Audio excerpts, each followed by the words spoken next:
Manasy tovovavy anterina ny araba izay efa naroso ny namana mpanao gazety tao anatin'izay tapany voalohany fampalalam-bavao izay. Eto kosa dia manasa antsika rehetra hampitiavana mpanajana ihany koa anaraka indray ny fandarana l'invité du jour. Araka nefa nangatanao sy nampanantenananao dia hovahintsika ho amin'ity zoma alina ity pasteur Edouard Tsarame. Izy moa dia filoha lefitra nasionaly eo anivon'ny rodoben'ny mpanohatra na ny RMDM izany no sady mpitondra teniny izany RMDM izany ihany koa. Miarabanao tompoko ary manasanao androso atao anaty efitrano.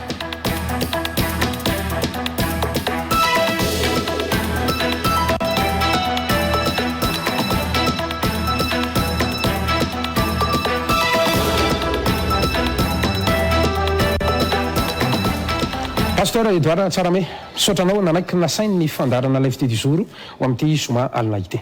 Misaotra betsaka nanasa i Gasikara ary misaotratsika misaotran'ny teknisiana ary ny voaka malagasy mijery izao fahitalavitra mamitsika izao. Mankasitraka tompoko, araka izany dia tsy neto Antananarivo any pasteur Edouard Tsarame no manaraka n'izao fandarantsika izao, fa manaraka antsika ihany koa ny any amin'ny faritany mety misy ihany koa ny mieno amin'ny alalan'ny onjapeo Real 94 FM satria mivantana amin'ny onjapeo isika, ny web radio ihany koa izay eno maneran-tany, tsy adino ihany koa isika manaraka sy tapako amin'ny page Facebook ny Real TV Madagasikara ao izay maro amitsika manodidina ny 500 am'zato sika firenena any ivelany any izay tsy misaraka aminay isan'andro isan'andro. Misaotra ihany koa amin'ny fanamarina izay ataonareo amin'ny commentaire ao satria tazanay ireny firenena sy ny sainam-pirenena asehonareo fa manaraka anay ireny ianareo. Izany vahintsika ho amin'ity alina ity tsy zovina amin'ny mpanaraka ny raha politika sy ny fiainam-pirenena intsony pasteur Edouard Tsarame. Izy moa dia araka nambaraka teo dia filoha lefitra nasionaly misana ny faritany Toliara eo anivon'ny RMDM ary mpitondra teniny izany RMDM izany ihany koa. Anisan'ny tantara tsy fanadino raha sitraka ao amin'ny mampanao gazety tsaroko tamin'ny fotoanandro nireny krizy mamaivay ny 7 sy 4 arivo reny dia mpandrindra ny ankolafy Zafy Albert ianao akoatran'izay ihany koa dia nandrindra ihany koa nilay ankolafy telo teto Madagasikara teto zany raha ny marimarina kokoa satria isan'ireo délégation izay nifandinika ny fampirara tamin'ny mpikambany SADC ianao fon'ny nafapana zany teto Madagasikara ka nanao an'ireny fifampirahana ka nivoaka tamin'ny alalan'ny tondro zotra ireny teto atandrazana ihany koa ianao ka dia tsara no afantaran'ny olona an'izay zavatra rehetrarehetra zay izay no mety ho afantarako anao aloha amin'ny ankapobeny ka dia asara misy fanamarihana avy any aminao pasteur Edouard Tsarame. Misaotra betsaka Gasikara, aleo ampy zay fa ny manaraka mbola eo ihany fa hiditra ao anatin'ilay fanasana manokana zay nanasanareo anay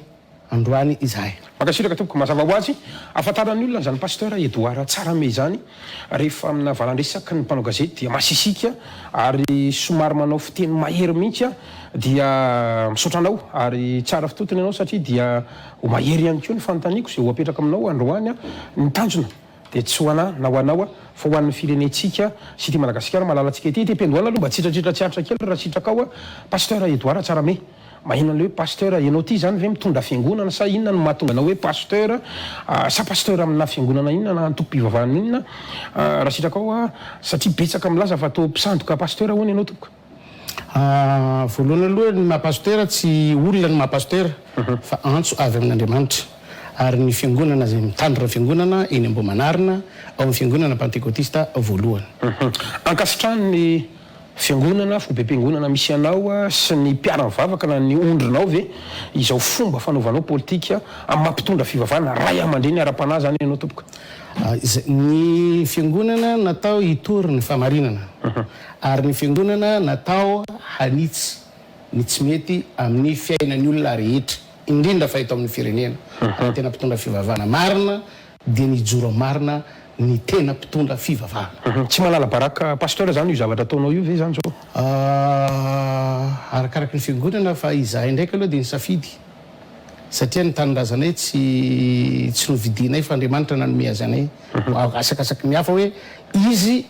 ny tanindrazana tsy haiko iza nanome azy tanindrazana fa izahay Andriamanitra nanome anay tanindrazana hajainay zay fanomezan'Andriamanitra zay sady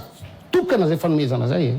tsy voavidy vola zay fanomezan'Andriamanitra ty fireneny ty ary zaho koa napetraka teto tsy safidy fa Andriamanitra nametraka teto zoko manana azo feno iaro ny tanindrazako am'izay lafo ny fahamarinana zay ka io am'izay le hoe fiarovana ny tanindrazana zay hoentiny pasteur Edouard Tsarame izay mihitsiny masika manome lesona mpitondra mihitsy ianao aza indraindray ao anatin'ny fandraisam-pitenenanao ka mahatonga na miteny androany hoe raha jerenina ny lalana politika anao tsy mbola nilatsaka tao anatina fifidianana ianao tsy nisedra fifidianana ianao na indray mandeha monja aza hatram'izay nampanao gazety anazy sy natsiarovako tena aloha ingany ianao andiso na hanamarina an'izany nefa ianao mahavita manome lesona sy miteny mpitondra fifidianana nefa tsy sahanao hatrehana akoriny inona ny mety fanavana azonao ambara am'izany tsy misy vahoaka ao arinanao voalohany indrindra aloha mbola tsy tonga any ny resaka satria mbola eo amin'ny fanitsiana mpitondra sy fiarovana ny firenena no atao fa tsy mbola nanana neritretritra ho tonga fitantanana le firenena fa raha ohatra ka ho tonga am'izay tsika de tsy mety tsy ho fifidianana ihany anankiray ihany no atriany eto fa ny fifidianana rehetra mety ho atriatsika rehefa tonga am'izay hoe fieretreretana mety ho fitantanana le firenena am'izay ianao ve misy sokajy ny tenanao mpanao politika androany tsika mifampiresaka mazava ho azy mazava ho azy mpanao politika tsy mahasamby sedra fifidianana nefa ianao isedra fifidianana misy ambaratongany ny fanaovana politika fa tsy hoe manambola ianao androany de andeha isedra fifidianana rapitso tonga eo fitondrana ianao tsy hainao ny tokony atao hanao inona rehefa avy eo aleo mianatra aleo mandady mba ho tody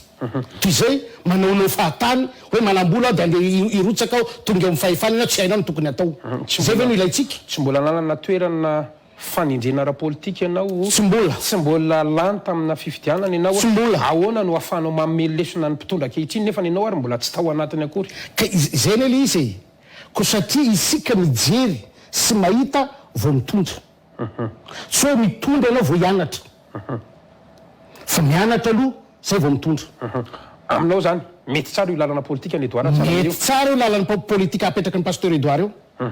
na amin'ny lalany politika na amin'ny lalany fitantanana na amin'ny lalany fanarenana an'ilay firenetsika ahoana nefa no ahafahanao mandrefy ny tenanao sy ny mety ho fankasitrahany vahoakanao misy olona ve zany ao arinanao raha tao ianao ka tsy mbola voatendry tsy mbola voafidy ny olona ne gasikara izy mijerentsika reo misy sainareo mandinika reo mieritreritra reo ireo olona mijerentsika reo ireo no ametrahantsika an'izay fanontaniana zay rapitso afaka pitso fa tsy za eto no ilaza hoe za manana olona na za tsy manana olona fa veleo ny vahoaka malagasy no hitsara atsika amin'ny fotoanany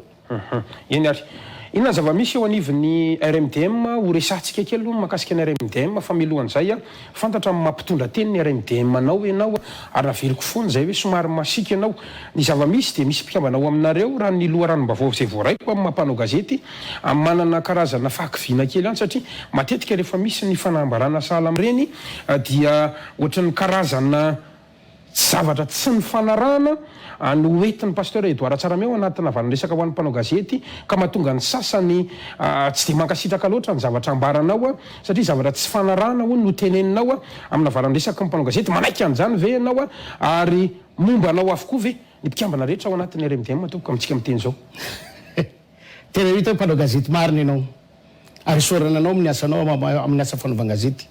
fa tsy misy mpitondra teny hiteny ho an'ny tenany na izay fotsiny fa matoa mpitondra teny izy ny teny fampiarana no hoentiny hatram'izao manaiky ve pasteur Edouard Tsarame aloha zany fa ny fampiarana avokoa reny teny nambaranao rehetra mazava ho azy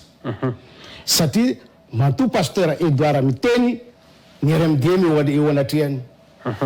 fantanina faharoa teo tsy voavalinao hoe momba anao avokoa ve ny mpikambana rehetra ao amin'ny RMDM tsy misy olona andeha ataoko hoe manana fahasahiranana amin'ny fifandraisana aminao ve tsy misy tsy misy eny ary dahoary zava-misy de zao nitety faritany ianareo RMDM anisan'izany ianao tany Toliara somary tsy mitovy ny fomba firesaka ao teto Antananarivo sy ny tany Toliara raha ny fanazavany ireo mpanara-bavao misy milaza fa to ohatra ny voavidy vola hoy ianao de ohatra ny nangingina de mipetrapetraka marina ve zany tompoka tsy marina satria zaho pasteur Edouard tsy ho voavidiny volan'izaniza satria ny vola talatasy tsy manan-tsaina zaho pasteur Edouard misaina ka tsy voavidiny zavatra tsy misaina somary navetrany zany zay somarina zany. Inona zany natonga anao somary tsy de nitovy ny tany teto Antananarivo sy tany Toliara sa inona ny tranga nisy tany au contraire ny fomba fijeriny tsy mitovy fa tsy ny zavatra natao pasteur Edouard ny tsy mitovy. Teto Antananarivo tsika mety olona vitsy mety nivory tena sika ianao fa rehefa betsaka de tsy say ianao zany sa ino? Tsy zay tsy hoe vitsy tsy mivory fa olona fa tany Toliara indray nanangana rafitra no natao manerina ny Madagasikara. Zany fananganana rafitra zany foto-kevitra no voizina, foto-kevitra no ampianarina, foto-kevitra no ambarana. Izay angamba no mahatonga ny olona hoe beateta hoe hafa ny zavatra fandraisan'ny pasteur fa pasteur tsy miova fa lafiny fametrahana an'ilay rafitra dia fampianarana andreo no atao. RMDM betsaka no mahita fa atao ohatra mena sala amin'ny fianantitra ireo mpikambana ao aminareo inona ka ny zava-misy ao sy mahatonga an'izany tompoka? Au contraire maso hafa ndray zay resanao amiko zao. RMDM resako tsy mbola resaka vondron'ny mpanoramasy sy ny vondron'ny parlementaire. RMDM ka zay mihitsy ny tenako hoe maso hafa ndray zay fomba fijerinao zay satria ny RMDM zao lasa misandrahaka manerana ny Madagasikara ka tsy haiko hoe antitra iza no manana zay fe zay tsy haiko antitra iza masamilaza anareo zany fa tsy misy ny olona matoa ny RMDM manana bureau manerana ny faritra 220 misy eto Madagasikara miditra any amin'ny district miditra amin'ny tanora RMDM miditra vehivavy RMDM miditra mpianatra université RMDM tsy haiko zay fomba fijeriny fianantitra zay. Na zany natrany zany efa dia zao ny zavatra mitranga no fidinareo ho filohan'ny RMDM ny filoha teo aloha Marc Ravalomanana izay azo ambara fa eken'ny rehetra ho filohan'ny mpanohatra ve zany raha ny fahafantaranao anazy? Ekenay sady ekeny lalàna koa tsy hoe zahay ihany manaiky azy fa ny lalàna koa ny lalàna mifehy atsika koa manaiky azy amin'ny lalàna mifehy ny fanoherana. Ka raha manaiky ary ianao maninona zany filoha tendrenareo na ny fidinareo zany tsy tafapetraka eo anivony antemera-pirenena raha ny lalàna ihany koa jerentsika satria miresaka lalàna ianao? Iza moa tokony anara-dalàna izahay sany mpitondra iza no tokony anaraka ny lalàna. Hotsoroko aminao fanontaniana maninona ny tsy ny mpanohatra rehetra no manaiky ny filoha teo aloha Marc Ravalomanana no filohan'ny mpanohatra misy an'ireny tamamiry izy nanambara fa filohan'ny RMDM io fa tsy filohan'ny mpanohatra rehetra satria misy mpanohatra akoatra ny RMDM. Ny tamami zay tsy zao namaly toerana misy ny tamami fa ny RMDM vondrona politika maro ny vondrona ny safidy ny vondrona ao anatin'ilay vondrona plateforme atao RMDM ny safidy any président Marc Ravalomanana ho filohany araky ny lalàna ny fe ny fanoherana ao anatin'ny lalam-panorenatsika. Raha ny zava-misy tsy ny mpanohatra rehetra nefa no manaiky azy ho filohan'ny mpanohatra eto Madagasikara tompoko ka tsy afaka sokajiana ho filohan'ny RMDM ihany ka itsika koa nefa olona ny safidy tany demokratika ka raha atao koa ny salanisa dia afaka mamaritra tsika hoe 4% izany olona resanao zany 4% parti politika firy. Inona nefa ny andeha ataontsika hoe miresaka RMDM ianao inona ny ahafahanareo mandrefy fa toavin'ny vahoaka na eken'ny vahoaka ity RMDM ity? Ny ahafahanay mandrefy fa toavin'ny vahoaka ty RMDM ity dia mitahotra ny fanjakana azy satria matahotra ny RMDM ny fanjakana dika zay mihaino azy ny vahoaka malagasy. Zany natrany izy anefa manao ahoana kosa ny fampiasam-bola ao anatin'ilay RMDM iza ny tena mpamatsy vola zany ao anatin'ity RMDM ity toko? Zahay fitadianiza zahay hivatry tandrazana sa andeha any amin'iza firenenay ity tandrazanay ity ka iandrasanay aniza tsy miandrina izanay izy zahay fa izahay no mampiasa zay kely anananay zay ny mahatonga anay tsy voavidiny vola zay kely anananay no mampiasainay tsy miandry famatsim-bola avy any ivelany tsy miandry ny hokaramainy anina koa fa mampiasa ny fitiavanay an'ity tandrazanay ity ka zay kely anagnanay oentinay miatrika zay mety ho vitanay. Iza no rafitra na iza ny olona mpanapaka ao anatin'ity RMDM ity mba tsy lazako izy amin'ny patron ny RMDM tompoko. Ny mpanapaka dia ny birao national tsy olona fa ny birao. Tsy misy karazana toromarika avy any amin'ny filoha marika Ravalomanana filoha teo aloha ve sa mazava ho azy mahafiloha azy manome ny heviny izy manome toromarika izy fa ny fanapanana ny taninao. Azo ambara nefa fa izy ve ny patron anareo sa olona hafa? Izy ny président fa tsy patron. Tsy miteny hoe président fa patron manko. Zay tsy manana patron fa zay manana président. Tsara ny afantaran'izay manko mba afahantsika miroso ao anatin'le resaka dia ny hoe amin'izao fotoana izao miteny foana nareo tsy efa fotoana tokony anginana amin'izay ve amintsika mifampiresaka? Mbola hiteny foana tsy hoe miteny foana dia miteny foana fa mbola hiteny foana. Ianao no mety hampanginana nefa zay tsy angina. Hitondra inona ho amin'ny firenena nefa n'izay fitenenanareo foana zay satria ohatrany tsisy miheno ihany nareo na miteny inona mba ny zavatra nitenenanareo reny na raha ny fanjakana? Ary zay mahafanjakana azy. Zay no mahafanjakana azy. Ino moa tokony na raha ny tenin'ny mpanohatra? Fanjakana malemana izy zany manaiky ny tenin'ny mpanohatra. Kino mahafanjakana azy raha anaraka ny tenina izy? Ka nareo ihany voafatotry ny teninareo amin'izany fotoana izany satria manohatra be bontolo sy fahatany zany nareo. Bontolo ny mpanohatra dia tokony ho arifentotry ny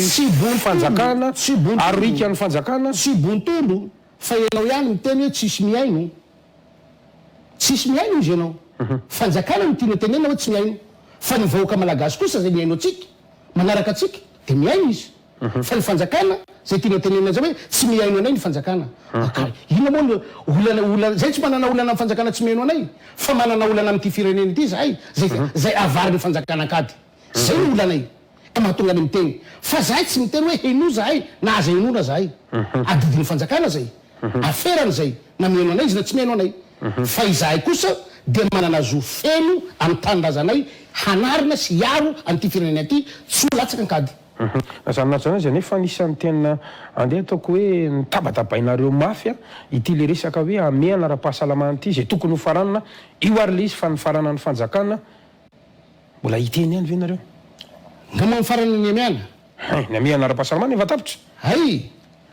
Mila manara-bavao kely ihany tsy mahara-bavao zany alefitra. Tsy mahara-bavao zany satria ilazako tsy mahara-bavao mbola olona 200 no avory ny kasibosy mbola mipetraka hamehala ino zany regny ara ino regny tsy ara-pahasalamana zany regny fanaovana kasibosy zany tsy ara-pahasalamana. Raha ny tianareo zany dia esoana ny kasibosy. Ino le ameana ara-pahasalamana? Miveriny eto amintsika zany ny toetrany vady. Ino le ameana ara-pahasalamana? Ino le ara-pahasalamana? Raha sitrako aloha azavaiko kely ameana ara-pahasalamana misy lalàna mifandraika an'izany fahefana mifandraika an'izany mena ny filoha ny prime ministre ny rehetrarehetra tsy mahafapo anareo ve zany fa le kasibosy sasy hoe tsy maintsy miteny foana dia tsy maintsy mitera foana. Ameana ara-pahasalama mihitsy sy ara-pahasalamana mihitsy no resahantsika eto. Ino le ameana ara-pahasalamana? Farito ary izy ataoko mazava tsara hoe ino le ameana ara-pahasalamana tenenina hoe ny foanany io ino io. Ka inona ary zany le amena pahasalamana eritreretinareo ary zany raha toa asianareo tsikera ny arovava sy ny olona mihoatra ny 200 zay mbola tsy azo atao mampivory sy reny fepetra isan'ny tokony napetraka ny fanjakana ireny tompoka. Dia mbola hito amintsika zany ny ameana ara-pahasalamana. Inona le zavatra dediavinareo mangatanareo foany le ameana foana le fanjakana le izy rehefa manafoana indray le fanjakana dia io indray fa mitabataba indray mitady irika indray hoe le arovava le iny. Inona zany le tena dediavinareo? Tsy Tsy maresy lahatra mantsy le valiteninao. Inona zany le andrasanareo? Ka tsy foana le izy le tsy foana fa raha foana le izy dia tsy manino fa izahay fa ny teny fa rehefa foana na tapitra ny ameana ara-pahasalamana dia hanao famorim-bahoaka ny RMDM tamin'ny fahafolo ny volana Aogositra mitenenanay an'izany. Inona le fonana? Ianareo le mbola tsy afaka mamory vahoaka kay zany le olana ve sa inona le olana? Tsy hoe olana fa tena olana be olana lehibe mihitsy. Ahoana tsy ilazanao fa tsy olana zany? Ona pasitera fantatrao hoe ohatrany ahoana ny antotanisa any Eropa zay mirongatra mafy amin'izao miverina amin'io zay mivaga sy ny zavatra iainan'ireo firenena dehibe dia manahoantsika eto Madagasikara tsy ianareo ve tsy matahotra an'ilay aim-bahoaka ilay ain'ilay vahoaka malagasy piray tandrazana amintsika raha hosokafana tanteraka tsisy arovava tsisy famerana ny famorim-bahoaka intsony eto Madagasikara. Mitsinjo ny vahoaka ve ianareo am'zany? Miaro ny sain'ny vahoaka ve ianareo am'zany? Ore olona Gasikara enao ty olo teto Madagasikara sa tsy teto hoe averiko Gasikara ho hitanao so hoenao tsara ary hoen'ny mpijery atsika fa ny valanaretina teto Madagasikara dia nisy tafahoatra ny eninjato ny olona voany aretina ny ray andro ary na nitobo-pahasalamana zay teto amitsika fa tsy ntonony fa zao no teny aminao ny akabetsahany 80% regny olona rehetrarehetra regny zay olona nitsabona taly atranony no sitana fa ny olona ray sy ny fanjakana tanana rehetra mbola taraiky mandraky ty androany. Inona ny tianao tongavana tsisy fanjakana tanana ny olona fa ny olona afaka mitsabony tenany. Ka iteninao ve fa raha ivokatra misy eto Madagasikara io zany tsy avy amin'ny fanjakana ve? Mazava hoe zany resahako zany raha teto Madagasikara atsika dia mahafantatra an'izany hoe ny olona nitsabo tena tany atranony no sitrana raha misy efatra ny mivoakany hôpitaly efa-jato ny mivoakany sitrana ny atranony. Tsy zany tena zany avereninareo ilay fanambarana isan'andro natao ilay professeur hanamarina atsika niresaka ohatran'izany dikan'izay ny olona sitrana teto reo dia olona nitsabony tenany fa tsy nitsabony fanjakana. Sanatranaiza nefa nisy ihany ny ataontsika hoe fepetra andraisan'ny fanjakana ny amin'ireny centre de traitement Covid ny CTC zany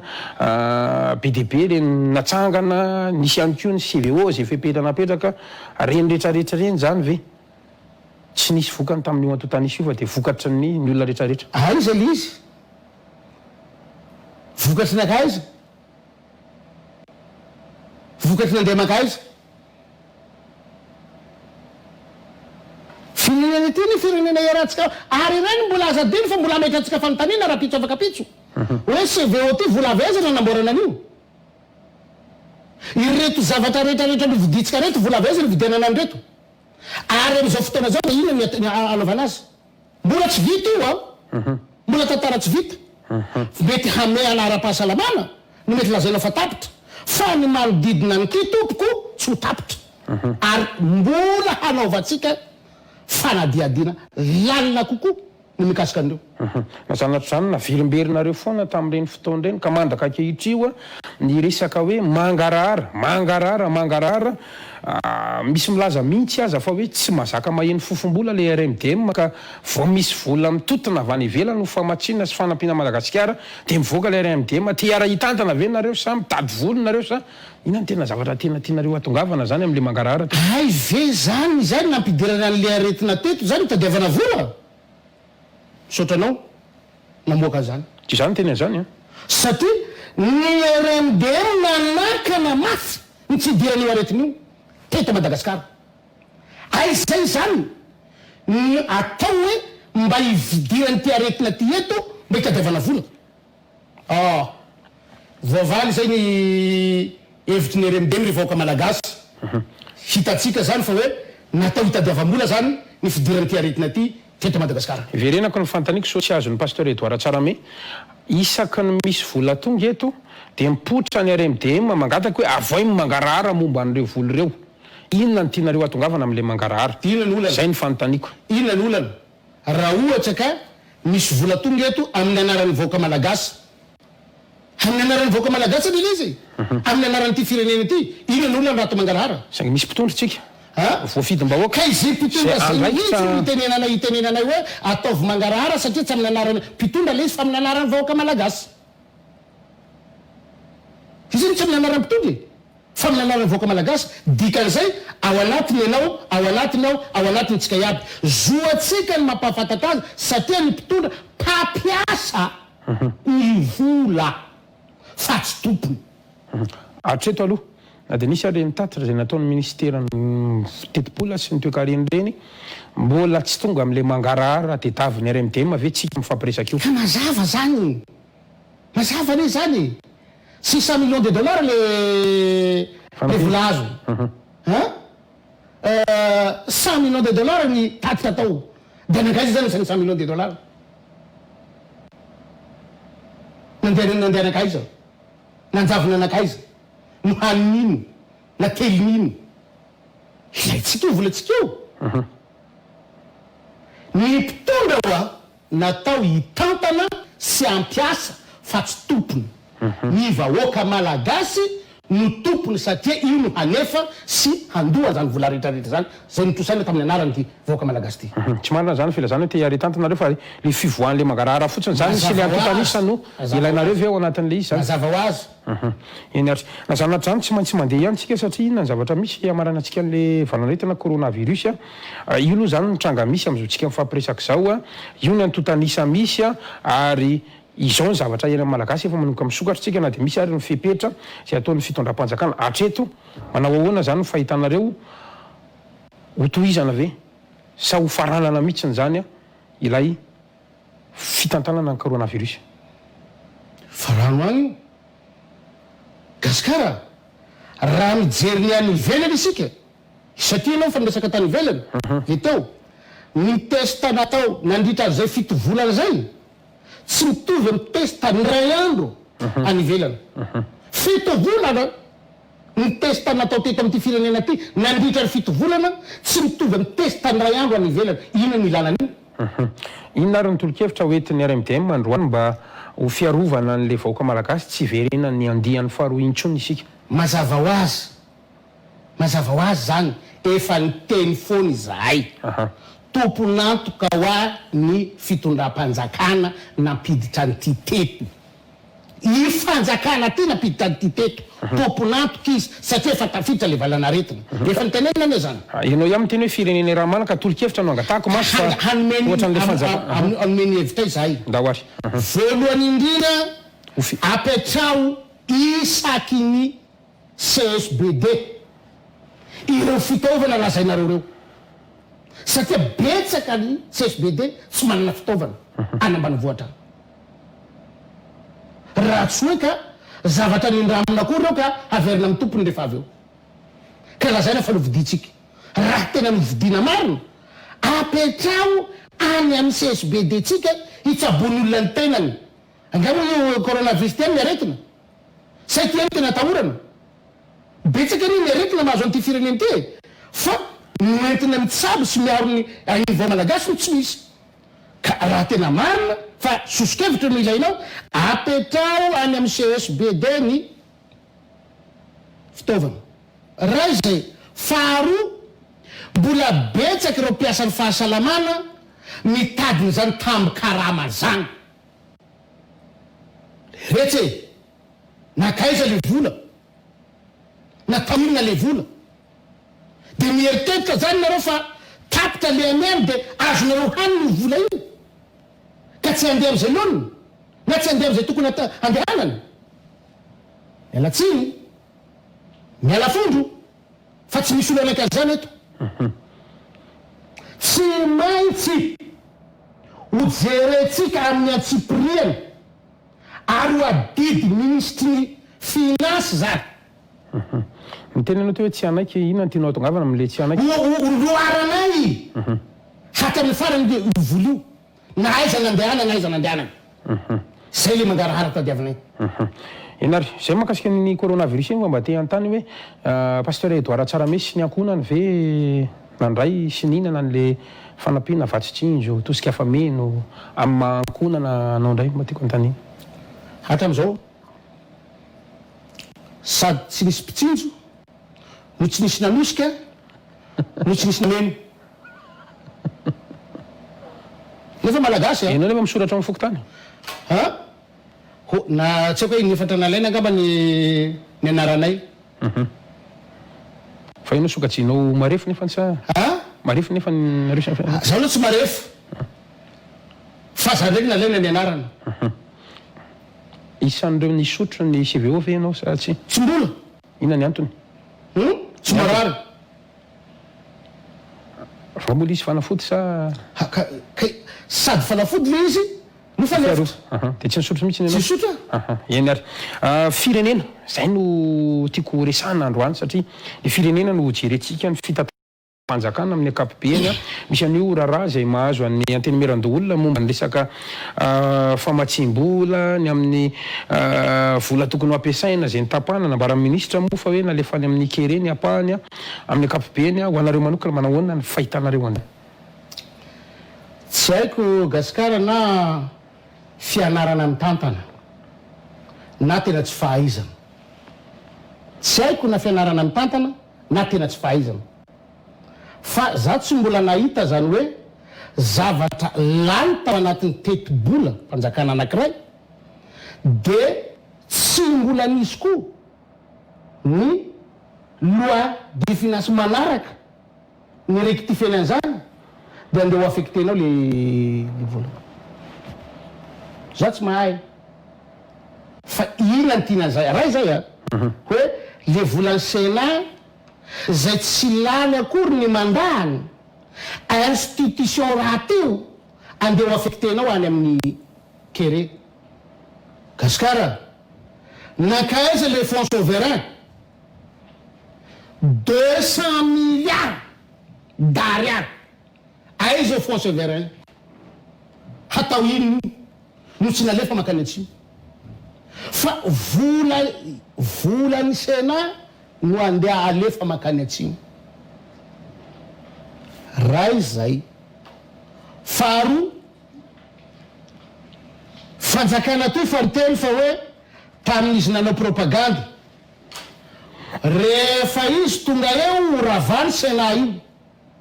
ary ny volan'ny Sénat io ananganana foto-dafitrasa ho an'ny fampianarana université.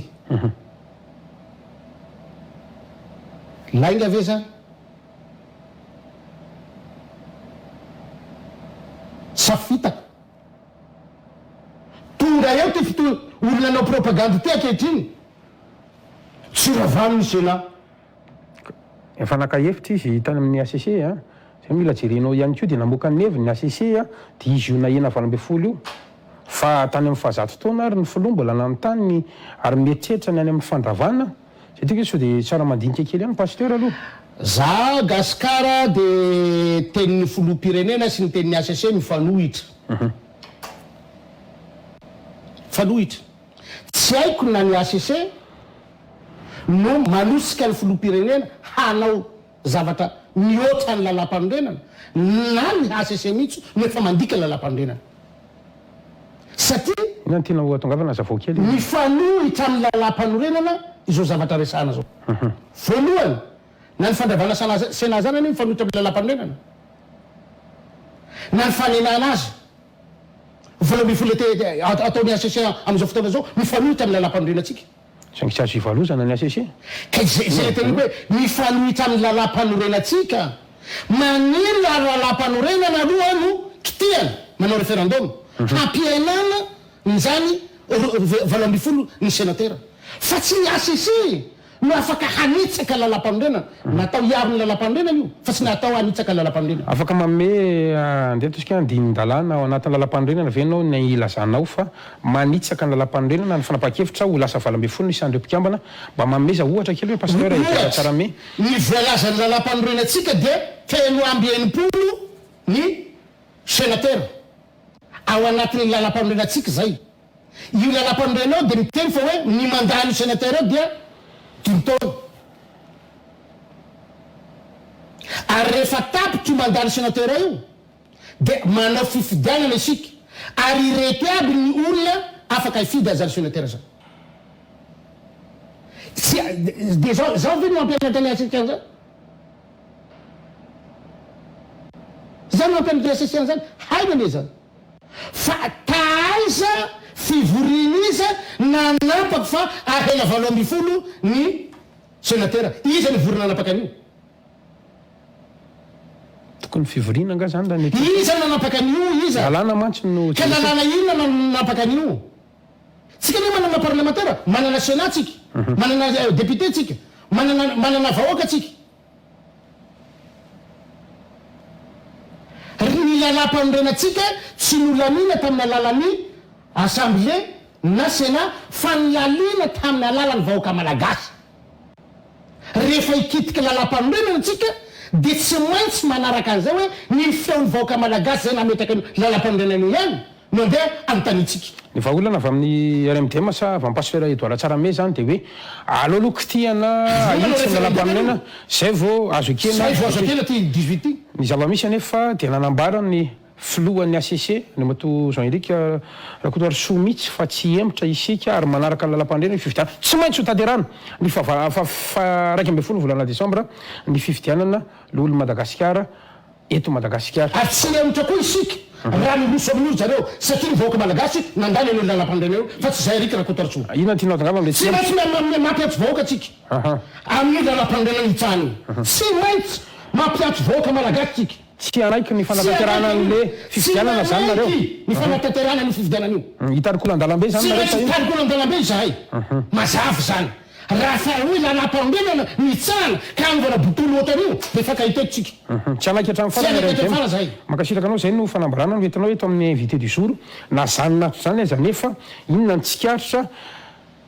tsy masara mandrotraka candidat akory ny mpiambana ao anatin'ny RMDM ny TM ny HVM sy ireo antoko zay mpiambana aminareo mbola tsy hitako hatreto nandatsaka fifidianana sokajin'ny olona ho tsy masamy sedra fifidianana ianareo kanefa ny mitabataba inona ny mety azonareo hanazavana an'izany mazava le zavatra resako teo aloha lalàna no hitondrana firenena lalam-panorenatsika ty mpitondra fanjakana ty ala iny nanao nyty lalam-panorenany ty fa tsy zahay e ka raha i zany ny avelatsika hanitsakitsaka lalam-panorenana avelanao zay tany kibo ifaranitsika ny ho lasa tany monarchie ho lasa mpanjaka iny afaka kelikely efa nampidirina tao anatin'ny gouverneur mitendreny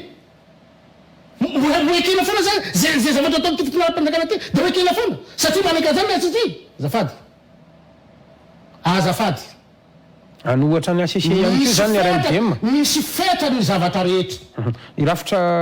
mifian'ny Madagasikara ma républicaine anazy aloha dia tsy azo ivalozana ny ACC anohatra ny ACC ve zany ny RMDM ampoerina ny ACC rehefa manitsaka sy manohatra ny lalam-pandrenana io nametana ny ACC io lalam-pandrenana io manara-dalàna nefa zay manohatra ny ACC zay manara-dalàna zany satria ny vahoaka malagasy ao anatin'ny lalam-pandrenantsika no tompony fahefana hevitry ny vahoaka sa hevitry ny RMDM hevitry ny vahoaka no ampiatantsika amin'io zay mamorina vahoaka anontany ny hevitry ny vahoaka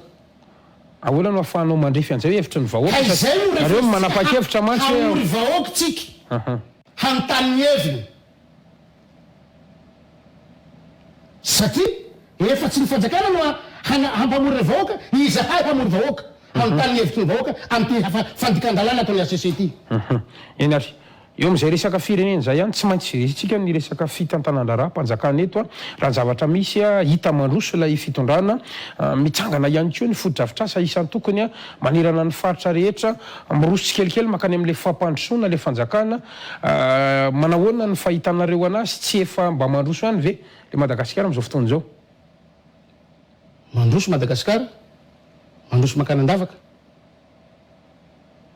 ary miazakazaka mihitsy ny fidirany makany reny le foto-drafitrasa sy zavatra ataon'ny fanjakana ireny zany tsy fandrosoana aminareo fa makany andavaka makany andavaka le firenetsika satria ka foto-drafitrasa atsanganao atsy atsanganao ary araka le tenenao zay nefa atsika re reveny lalam-pameana hoe misy mosary eto dia mba ho vahaolana omezana sakafo anreto olo mosary reto dia atsangatsika ny foto-drafitrasa mba hatonga an'ireto olona reto salama amin'izao valanaretina zao dia atsangatsika ny foto-drafitrasa inona zany tokony ataon'ny fanjakana raha lefitra avy aminareo ino ny tokony ataon'ny fanjakana fa mijeren'reto zavatra mitranga reto zoan'ilo izy iarahantsika mahita miroso kokoa makany amin'ny sosialy ve sa ina izy reto iarahantsika mahita reo voavahan'ny foto-drafitrasa ve ilay zavatra mitranga hoe nanangana foto-drafitrasa atsika voavahany zay ve le kere reny le hoe fanampiana sosialy tosika isan'ny tokony io mpianatra zay efa tsy mandoha vola intsony reny vahaolana ara-sosialy rehetra reny tsisy dikany reny loha amin'ny gasikara firy million moa le malagasy 25 million 4% io zany mahazo ny zavatra resanao zany sampy ray tapitrisa dikany le tolokevitra ka le tolokevitra zao raha mesy za manko manontany de ianao zany mba mamaly androany omena le tolokevitra zany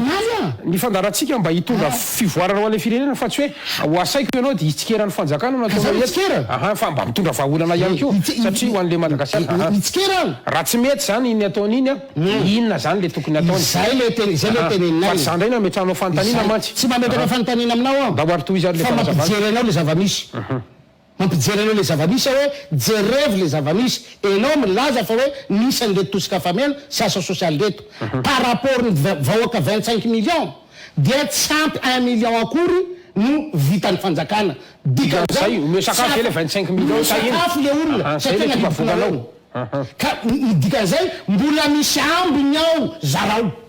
ho hahazo ny 25 millions tonga de maro tsirairay avy daholo hazo ny rehetra makasitraka anao zay le tolokevitra zay ilayntsika foana mantsy ao anatin'le izy raha sitraka ao farany ny zavatra misy eto amin'ny firenena dia ny resaka olana eo amin'ny resaka fitantanan-dra-panjakana sy ny fanendrena isan'ny tokony a manao ahoana ny fahitanao amin'ny akapobeany am'izany hoe fitantanan-drara ny fitondrana rajoely zany tompoka ny fitondrany rajoely dia mitovy amin'ny joueur débutant hiatriky match tsy nanao entraînement tsy nanao fanazaran-taona tsy mbola nanao compétition fa tonga de hiatrika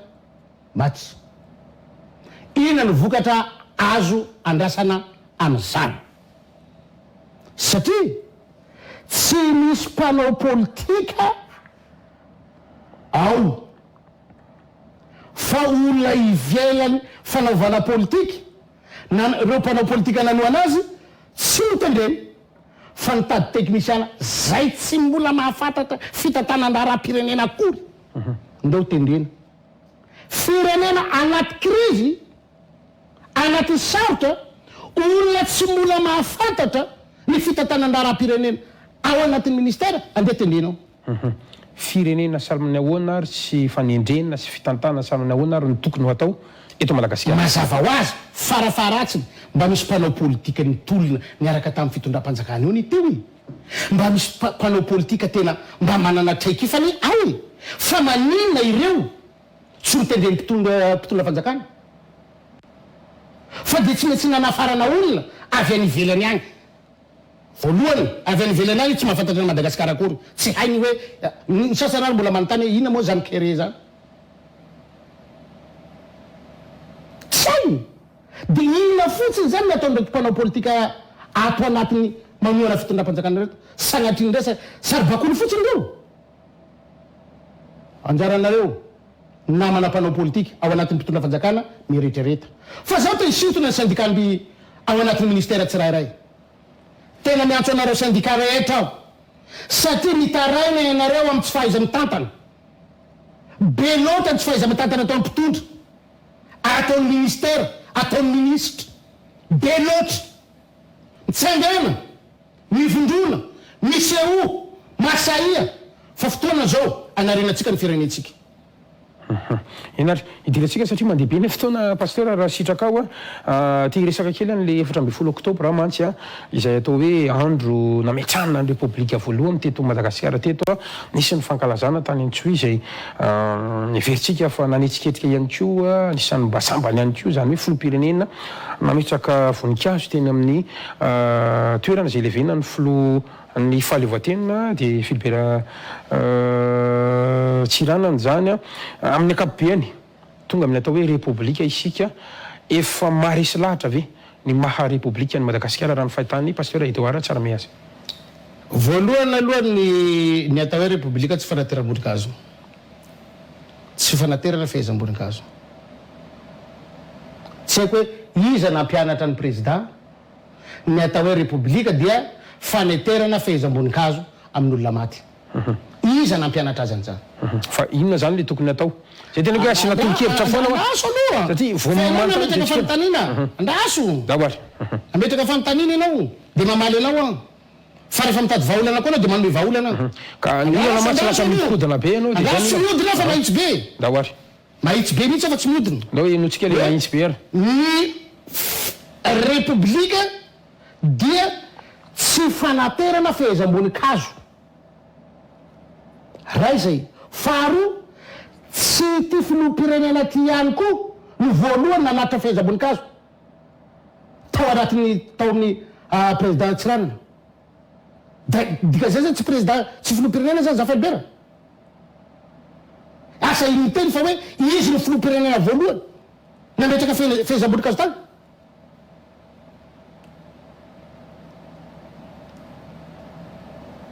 Hajao le république atoavina sata républicaine rehefa tsy nialan'ny monarchie tsika dia nialan'ny fanjanahantany koa dia nanaiky fa hoe ny république dia firenena oentin'ny olona voafidy. Hajao le nifidianan'ny vahoaka anao ratsoka doublant ny nifidianan'olona anao ka any amin'ny maty ny sisa no eritreretina hanampy tosika ny fahefana ny fitondrana. Tokony salamanao zany niendrika nankalazana an'le 4 oktobra. Izy any teny fa hoe tokony atao tahaka ny 26 juin. Tsy zany ny tena zany. Ny 26 juin nga fanaterana voninkazo. Faharoa, fety-pirenena ho izy. Aiza koa nisy fety-pirenena ka ny mpiasa miasa. Aiza misy an'izay fety-pirenena zay fa ny mpiasa miasa. Fa izy fety-pirenena. Bajao re ny maha-républicaine atsika. Fa tsy mety. Manjary atao barabarain'olo tsika. Ona pasteur Edouard Tsaramy, ianao ve nieno ny valan-dresaka zay nataon'ny filoham-pirenena 10 andro taloha, tsy hoe 10 andro moa fa talohan'io le 14 oktobra io zay nanambarany toy izao no ankalazantsika ny 14 oktobra ho avy ao noho izao antony zao dia ataontsika ohatr'izao neno an'izay ve ianao sa tsy neno? Nga moa le teny filoham-pirenena didy amandalana. Na izy tompony tenenany tsy manaja ny teniny. Ny fantaniko mantsy hoe nieno ianao sa tsy neno? Tsy nieno zay fotsiny ka farana treo ny resakantsika raha ohatra ka tsy neno ianao mantsy satria manjary tsy mifakazo ny resakantsika toy izy ny resaka ao. Ka ny 14 ny volana oktobra zay eritreretiny sinoa no feteny fa hoe io no nazotsika ny république. Nefa ny mpiasa. Mbola question koa zany hoe inona koa moa nantonga ny mpiasa miasa amin'ny 26 jona ve zany ny mpiasa miasa amin'ny herintaona zany satria fa lasa tany ity. Iasa koa zany mpiasa amin'ny faina amby 20 jona amin'ny herintaona. Ka zay tena raha neno an'le fanambarana mantsy ianao mety efa voavaly any zay fanontaniana apetraka rehetrarehetra zay. Pasteur Edouard Tsaramy ndao resantsika kely ny mahakasika ny ino ty izy teo Zafelbera satria nambaranao teo izy mampitarika amin'ny vavonsanao tamin'ny fotoan'androny ihany koa misy an'io tsangambato zay natsangany fitondrana niaraka tamin'ny fianakaviana sy ny vady andefomandriny topola Zafelbera zany ary ireo mpanao politika rehetrarehetra zany ao amin'ny kianja n'Ambohijatovo zay everitsika fa misy sary zay naseho an'ny fitonjanany amin'ny resaka demokrasia eto Madagasikara. Inona toka tongavana ny resaka demokrasia ho anareo manokana efa miaina n'le demokrasia zay napetraka sy notakiny professeur Zafelbera ve tsika mifampiresaka zao ary io finiavana no entin'ny fanjakana nanangana an'io tsangambato io ary ve efa lalana miroso makany raha ny fahitanao anazy? Voalohany aloha tamin'ny mpitondra fanjakana ty mitokana ny toeran'io ho kianjan'ny demokrasia. Zay aloha voalohany.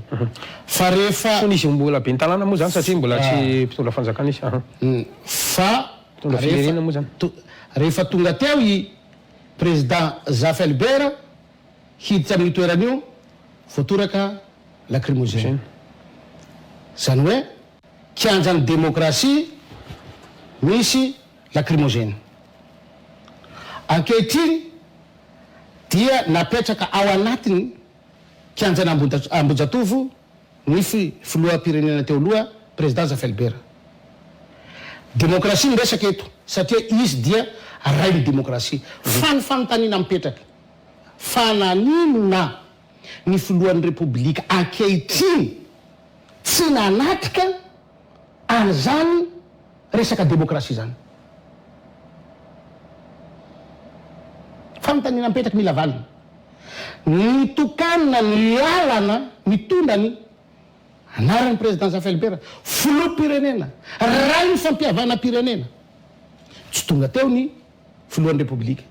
napetraka ny stely mitondra ny anarany ho amin'ny anarany demokrasia tsy tonga ny filoham-pirenena sady tsy mila fampiavana na ve ny filoham-pirenena atsika no tsy mila zany demokrasia zany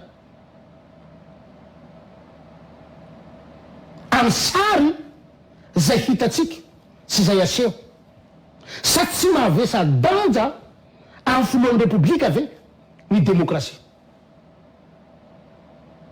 sa izy tena mieritreritra fa zavatra tsy tokony hiaina an'ity firenena ty intsony zany demokrasia zany fa zavatra hafa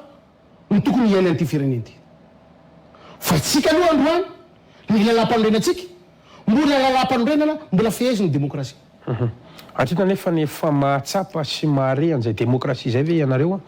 zay mpanohatra moa zany eto amin'ny firenena tsy mbola mahatsapa zay ary tsy mbola mahita na ianao manjery tsy voalalaka na ny namana miteny gadraina ina ary mahademokrasia zahay tsy mahafaka hamory olona haneo hevitra ina le demokrasia tsy mahatsapa an'izany zahay ny demokrasia zay misy eto Madagasikara dia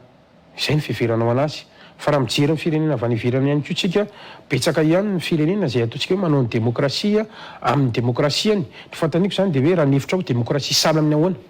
no tokony mipetraka eto Madagasikara raha toa ka mipetraka ao anatin'ny lalàna zay demokrasia ambaranao zay nefa mbola zao ny iainantsika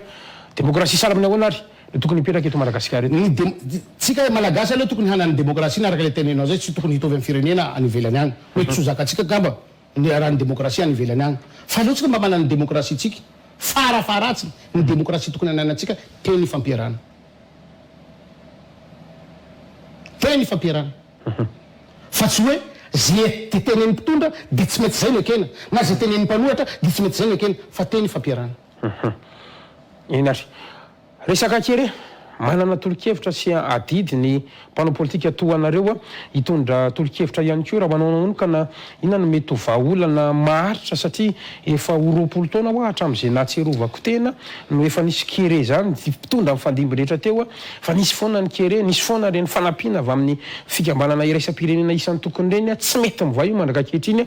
pasteur Edouard Tsarame ve manana vahaolana maharitra ho an'ny kere any atsimo ny anaranao no vahaolana satria gasikara ane olona ka feny soa ngasiraka tompoka ny anaranao ihany dia fa ampy mahaolana an'ity firenenantsika ty satria gasikara feny soa tsy misy zava-tsotsy eto Madagasikara misy volamena eto misy safira eto misy bois de rose eto misy harenana andranomasina eto dia karazana soa rehetra misy petrôly eto misy gaz eto dia eto Madagasikara ka raha mitady vahaolana antsika dia tokony atao plaque bevata isaky ny varavarana rehetrarehetra ny anaranao hoe gasikara feny soa dia mivahany olana satria misy soa eto Madagasikara ampy hamahana ny olana rehetra ho an'ity firenentsika ty vitatsika nefa ny ve ny trandraka sy ampiasa an'izay satria tsy hoe vitatsika andray ohatra hoe misy olo-tany ohatra eto manana ny fahaiza-manao ny teknisiana sy ny fafahana mamokatra an'izany ve tsika pasteur Edouard Tsarame manana asika ingénieur be dia be ny ananatsika manana isika vola ampy hividianana ny fitaovana zay tsy ananatsika manana isika azo atao ny manao takalo fa ny eto aneka tsy zay fa ny mpitonanay no mangalatra ny hareny malagasy ka lasa ho harenany tenany dia ahoana moa ny tsy hampisy kere ahoana moa ny tsy hampisy fanafian-jolahy ahoana moa ny tsy hampisy ny kolikoly satria le gasikara zay feny soa dia atao mirokedinapiny ary ny olona matanjaka sy manany fahefana no manao an'izany dia lasa poritra ao anatin'izany ny majinika zay tsy afaka makaiza dia mifandimbasantsika eto ny fahantrana ifandimbasantsika eto ny tsy fandripahalemana ifandimbasantsika eto ny izao zavatra rehetrarehetra iainantsika izao. Zany anaty zany zany efa raha ny zava-misy aloha efa misy ihany ny vahaolana oentin'ny fitondrana io resaka fitrandrana ny renakibon'ny tany Madagasikara io zay tsy nisy ako ny taty mivoaka malagasy misy ny hatramin'izay fa ianareo mpanao politika ny voka inona reny no karazana lalàna ve sa tolo-kevitra avy aminao mba afahantsika mifiazy ihany koa salaminao keo ny fomba hitantanana an'ireo arem-pirenena nambanin'ny tany na anaty ranomasina sy ambonin'ny tany reo tompoko. Mazava le izy hoe mpanao politika ny mpitondra koa efa tsy azo atao hoe zahay mpanao politika fa tao hoe ny mpitondra ny voky fa izy io mampagaga aiza moa le toerana le faritra misy an'le arena tokony any an'le faritra misy an'le arena no manao lalàna ny arena kibon-tany ao aminy ao amin'le faritra tsy zay ny iainantsika fa ny ministera aty zay tsy mahita ny fomban'olo any sy ny fiainan'olo any no mamoaka permis ka so dia any am'le lafitra fitsinjaram-pahefana ka izay tiatsika hotenena hoe tokony apetraka ilay fitsinjaram-pahefana tena izy mba hahatonga ny olona hivelona amin'ny so sy ny arena ao amin'ny gasikara. Afaka mame ohatra amin'izay fitsinjaram-pahefana tena izy ho an'ilay gasikara fentsoa zay ary ve andriamatoa pasteur Edouard Tsaramea satria zany manko efa verina foana izy izy ampitondreo ametraka ny atao hoe fitsinjaram-pahefana tena izy tsika décentralisation sy ny sasany ohatrany ahoana mame ohatra raha misy faritra ray dia inona avy nomena anazy maleo tena arabola ve inona le tofzay ny tokony fahaleovatena naloha voalohany ny fahaleovatena arabola n'le faritra faharoa fahaleovatena ara-pitatanana ary fahatelo fahaleovatena ara-politika satria tsy afaka hampandroso an'io izy raha tsy manana n'le fahaleovatenany ny faritra tsirairay avy ka adidin'le faritra am'izay no manao zay hampandeha an'ilay fanjakana foibe fa tsy fanjakana foibe no manana didy hampandeha an'le faritra nefa ny faritra ny tompon'le vola mandraky ty ny androany tsy mandeha zany zavatra zany satria mifamadika le izy ka rehefa ny faritra ny tokony amelona ny foibe fa tsy ny foibe no amelona ny faritra zay tsy hitany akory tsy fantany akory ka zay tonga ho aminy ao ataony sonia dia otrina no manao sonia nyty ko rehefa memen'olo 2 milliards ave izy sonia anakiray sonia folo nefa natso ministre izy rapitso raha rain'ino zany satria nisota ao amin'ny gasikara efa lasany Inazy mamaraparana ny fandarantsika na zany zany tsy maintsy resahana kely ihany ny mety ho fanarenana raha sitraka ao pasteur Edouard Tsaramea inona no mety ho tolo-kevitra ao ihany koa zany ny fanjakana nanambara moa fa efa manana paikady amin'ny fanarenana ara-tsosialy sy ny ara-tekoarena ho anao manokana ifandresahana kely ihany le hoe reo ny zava-misy fa inona ny sehatra zay tena tokony ataon'ny fanjakana lara-pamena satria anatin'ny fotoana fivoriana zao ny somamboaka sy ny antemeran-doolona andinihana ny volavolan-dalàna mo amin'ny taona 2 ka ho anao manokana inona na sehatra inona na départementa inona ny tena tokony ho jerena maika somena vola aingana sy ho ampiakarana tompoko. Voalohany aloha tokony mampiantso fivorian'ny mpandraharaha ny mpitondra fanjakana satria raha tsy miakatra ny toe-karenantsika tsy stable toe-karena ao tsy ahitaka vahaolana antsika fa tokony ataon'ny fanjakana dia miantso ny mpandraharaha rehetra na io antonontono na io kely na io ngeza tokony miantso ny mpandraharaha rehetra ny mpitondra fanjakana ireo no atosika aloha voalohany indrindra mba hoentina manodina ny toe-karenantsika eto Madagasikara. Faharoa koa satria tsika nahazo fanampiana avy any ivelany atosika ny fari-piainany le vahoaka malagasy aloha hiatrehany ny zavatra ho atao amanaraka. Ny fahatelo afaka mampiasa vola milamina ny mpitondra fanjakana rehefa vitan'izay afaka manao fotodrafitrasa amin'izay izy afaka manao lalana izy afaka manao manara-penitra izy satria efa voatosika le sosialim-bahoaka efa miarina ny toe-karenantsika ny mpandraharaha afaka manao fotodrafitrasa amin'izay ny mpitondra fanjakana satria sosikevitra no ilanao fa raha ohatra ka tsy manao an'izay ny mpitondra fanjakana aferan'izay hevitra ny ahy eny ary tapitra ny fandarantsika oraray ny rahana teto mankasirika anao pasteur Edouard Tsaramé nanaiky nasainy ny fandarana ilay fitidy zoro tamin'ny ty ality voafetra ny fotoana ihany tsika ihany mbola misy fanontaniana mety tsy ho voapetraka tsony ngamba fa de zao omeko ampampitoana kely ary ianao hoe itondrana fanamariana na fampitinana na afatra foy ho an'ny mpanaraka ny fandarantsika mety ny zavatra nomaninao ihany koa nefa tsy napetraka tamin'ny fanontaniako nandritra ny fandarantsika de fotoana zao tompoko am'izao faraparan'izao aloha de tena miantso anareo mpitondra fanjakana satria tafa ohatra loatra ity tsy fandripahalemana eto amin'ny firenetsika ty tafa ohatra loatra miantso anareo mba hijery ny tsy fandripahalemana io satria le olona efa tanao anatin'ny fahasairanany ny kely ananany indray mbola misy maka ankerina ka ianareo natao hiaro ny firenetsika sy ny tanindrazantsika miantso anareo hijery faran'izay aingana an'ity resaka tsy fandripahalemana eto Madagasikara ty indrindra moa fa any aminay faritra Antsimo iny de miantso ampirahalaina mitenenanay faharoa miantso ny vahoaka malagasy ary mampiomana ny vahoaka malagasy fa ho avy ny fotoana zay tsy maintsy hidinatsika anaovantsika ny fitoky ny fanomezana tsika tsy tahaka ny sasana ary efa miteny dia adino ny zavatra nyteneniny fa ny RMDM mitazona ny teny zay omeny ka efa mampiomana sahady ny isapokotany isaky ny commune isaky ny district isaky ny faritra isaparitany fa efa manomboka tsika zao efa mitety faritany mitety faritra dia mampiomana atsika rehetra fa tsy maintsy ho avy ny fotoana iaonatsika anaovantsika hetsika lehibe eto Madagasikara ny farany fisorana an'Andriamanitra fisorana anareo tompon'andraikitra rehetra ary fisorana vahoaka malagasy zay niheno anay amin'ity androany ity sotra tompoko lahy mankasitraka tompoko vava ina tompoko ety ampamaranana dia misy an'ilay fanontaniana enty satria raha sitraka ao pasteur Edouard Tsaramé na eny fotsiny na tsy zany ny valiteny zay hoentinareo ny voalohany aloha de hoe misy an'ilay hetsika zay homaninareo rehefa vita tanteraka ny valanaitana coronavirus eritsika fidinana andalambe ho ianareo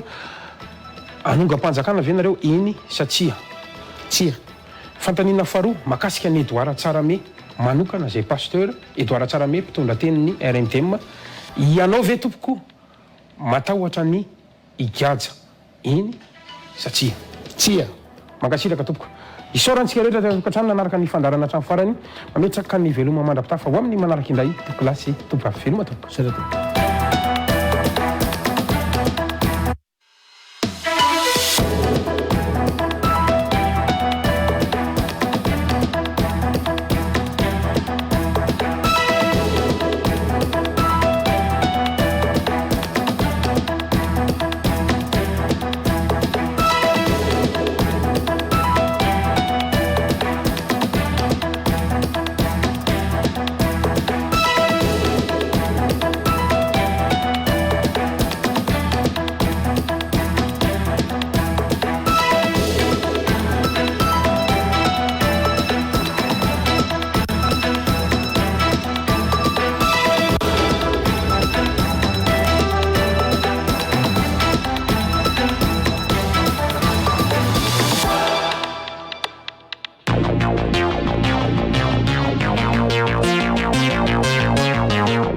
Real News natolotry FTC Aluminium. FTC, le monde en aluminium. Toy ihany koa i cahier